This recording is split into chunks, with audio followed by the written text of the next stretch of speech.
बाकी कामात अडचणी जर तुमच्या निर्माण होत आहेत तर त्याचे खूप सारे कारणं असू शकतात. वाईट शक्तीचा प्रभाव असू शकतो, तांत्रिकवादीचा प्रभाव असू शकतो, अजून इत्यादी पितृदोषाचा बऱ्याच गोष्टी असतात ज्या कामामध्ये अडचणी तुमच्या निर्माण करू करतात.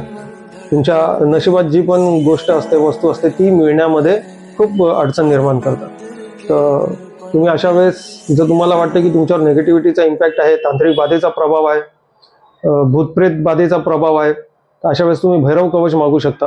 भैरव कवच धारण केल्याने तुमच्यावर जी पण तांत्रिक बाधा आहे, तंत्रमंत्र बाधेचा प्रभाव आहे, कोणी तुमच्यावर तांत्रिक क्रिया केलेली, या भूतप्रेत बाधेचा प्रभाव आहे तुमच्यावर, तर तो पूर्णपणे हटून जातो आणि पूर्ण लाईफ टाईम आयुष्यभर तो कवच तुमच्याशी जोडलेला असेल, धारण केलेला असेल, तर आयुष्यभर कुठच्याही प्रकारची तांत्रिक बाधा, भूतप्रेत बाधा या इतर वाईट शक्तींचा काही वाईट प्रभाव तुमच्यावर पडत नाही.